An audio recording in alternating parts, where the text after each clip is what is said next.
নতুন করে দফায় দফায় একনাগাড়ে বর্ষণ আর বৃষ্টির জেরে জলমগ্ন মুর্শিদাবাদের বিভিন্ন প্রান্ত।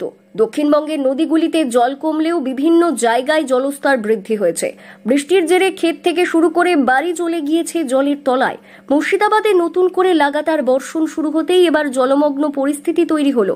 রানীতলা থানার অন্তর্গত হোসনাবাদ দক্ষিণপাড়া এলাকা জলমগ্ন, যার কারণে গৃহবন্দী বেশ কিছু পরিবার।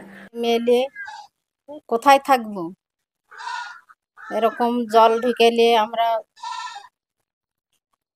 এরকম উপরে থাকছি। আচ্ছা, কতদিন থেকে ঘরের ভিতর জল ঢুকে রয়েছে? আর 4 দিন থেকে।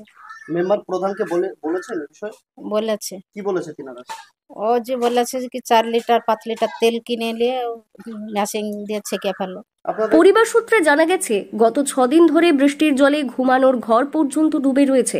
স্থানীয়দের অভিযোগ, বারবার অভিযোগ জানানো হলেও কোনো কার্যকর পদক্ষেপ নিচ্ছেন না গ্রাম পঞ্চায়েত কর্তৃপক্ষ। বৃষ্টির জেরে জলের তলায় দোকানপাট থেকে ঘরবাড়ি, যার কারণে দুর্ভোগের শিকার সাধারণ মানুষ। পরিস্থিতি এমনই হয়েছে যে জল জমার জেরে বন্ধ রাখতে হয়েছে দোকান।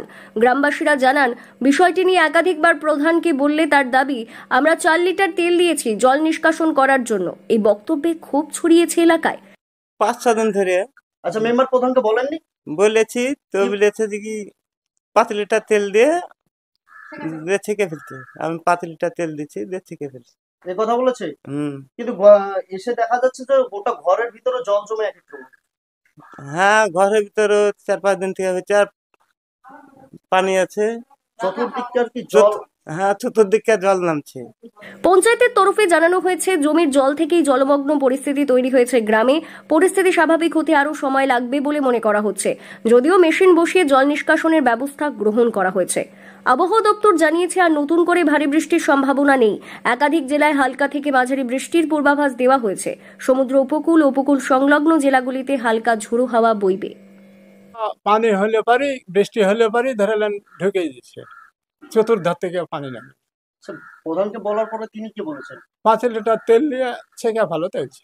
তাই বলেছে? 5 লিটার তেল জল বের করার কোনো ব্যবস্থা করেনি? না। কেন? কেন এখন ওই জানেন, এখন কোনো কর্ণপাত করছে না। কেন করছে না কি করে বলবো? তিনাদেরকে কি ভোট দেয়নি? ভোট দিয়েছি, তাহলে করবে না হয়তো, এখন কি করে বলা যাচ্ছে, করছে না তো। মুর্শিদাবাদ থেকে তন্ময় মণ্ডলের রিপোর্ট, লোকাল 18 বাংলা।